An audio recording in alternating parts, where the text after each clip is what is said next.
Este es el segundo capítulo del programa. Su título es ¿Se pueden ser dos personas en una sola? El raro caso de Phineas Gage. Empecemos con esta historia intrigante, fascinante y a la vez brutal para todos aquellos que no la conocen. Como habíamos mencionado anteriormente, el cerebro humano es la gran máquina de todo lo que hacemos, controla básicamente toda nuestra vida, nuestros pensamientos, emociones, movimientos y todo lo que hacemos es percibido por el cerebro humano. Pero no siempre tuvimos una visión correcta sobre el cerebro humano. Contrariamente a lo que se piensa, la visión limitada que teníamos del cerebro humano en las grandes civilizaciones en la antigüedad realmente no era como la conocemos hoy en día. Por ejemplo, en la antigua Grecia, alrededor del siglo V a.C., había muchos filósofos que se encargaban de diversas áreas de la naturaleza. Entre ellos tenemos, sin duda alguna, a Platón. Platón era uno de los que pensaban que todas las ideas que tenía el ser humano tenían un grado superior de realidad, es decir, que estaban o tenían su asiento en la cabeza y tenían una alma inmortal y que estaban separadas sobre el cuerpo, es decir, la mente con el cuerpo eran totalmente distintos. Pero sin duda Platón atribuía a la cabeza, es decir, al cerebro humano, las funciones superiores, las cognitivas, las que nos hacen pensar, razonar, y este constituyó un gran adelanto en la comprensión de la neuroanatomía del cerebro humano en aquella época. Sin embargo, su discípulo Aristóteles creía que no era verdad. Es decir, creía que el asiento de las funciones cognitivas, la idea, la creatividad, no estaban precisamente en el corazón, sino que tenían su sede como tal en el corazón.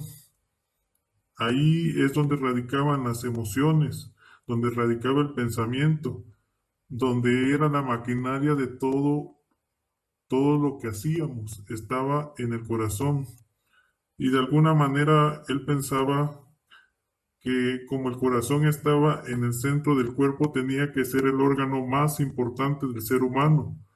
Para Aristóteles, el corazón y no el cerebro era el centro de todas las sensaciones, de todos los movimientos y regía toda nuestra vida, nos informaba todo alrededor de lo que pasa en el mundo y esta era una respuesta que se mantuvo por muchos años. Entonces a esta teoría le llamaba Aristóteles la teoría cardiocéntrica y de alguna manera tenía su explicación en cuanto a que estaba en el centro del corazón y debía ser de esa manera. Posteriormente apareció Hipócrates. Hipócrates planteaba que el cerebro era solo un órgano frío que no tenía mayor función que condensar flema de diferentes órganos, transformándolas en líquido. Y este líquido debía de salir, y eso lo hacía a través del cerebro.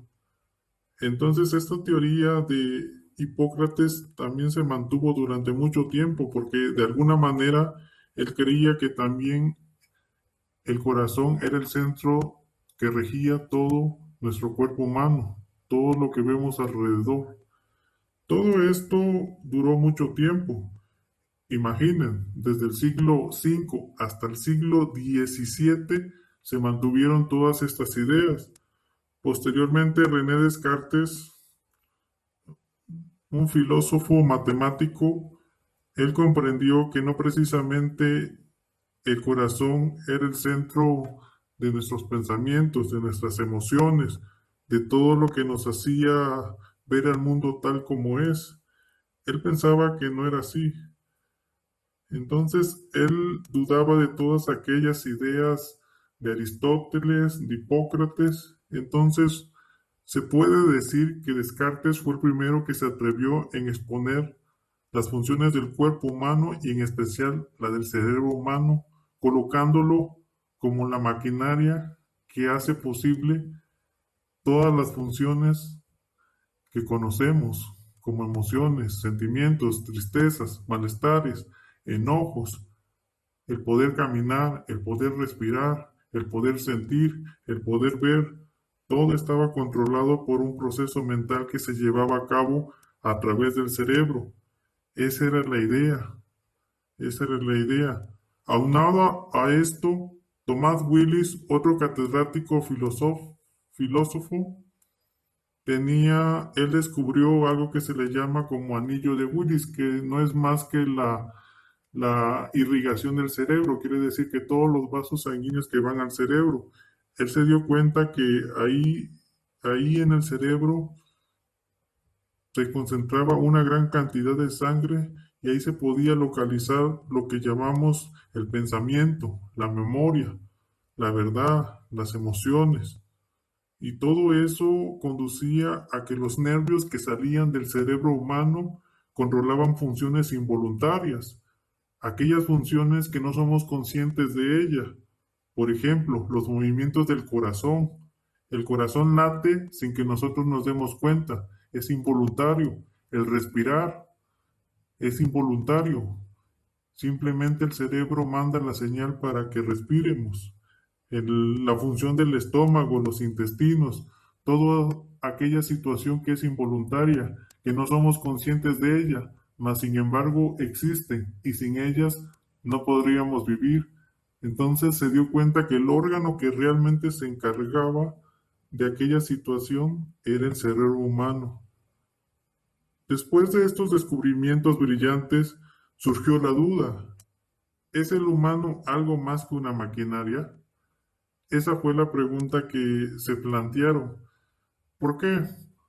Porque sin duda, de acuerdo a los descubrimientos, al cerebro humano se le vio como una maquinaria perfecta que controla básicamente toda nuestra vida, nuestra existencia, desde respirar, desde el latido del corazón, desde toda emoción, sentir y todo lo que hacemos, hasta movernos, es controlado por el cerebro humano.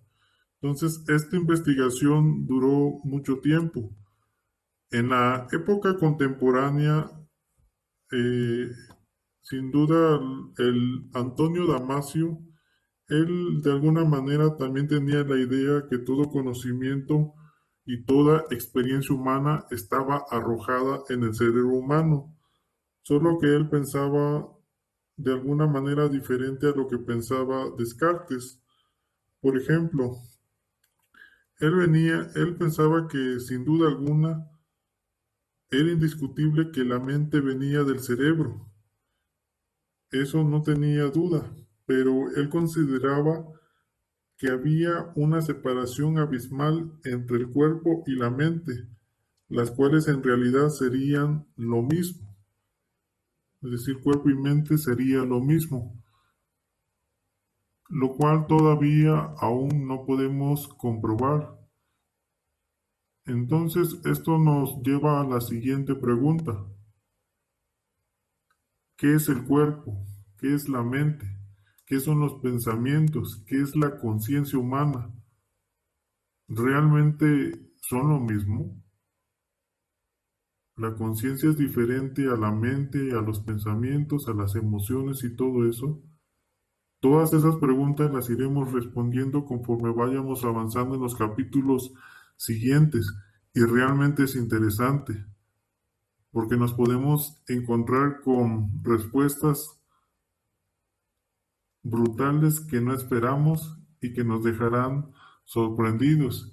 Incluso nos cambiarán nuestra perspectiva de ver lo que es el cerebro humano. Entonces, todos esos temas los veremos más adelante.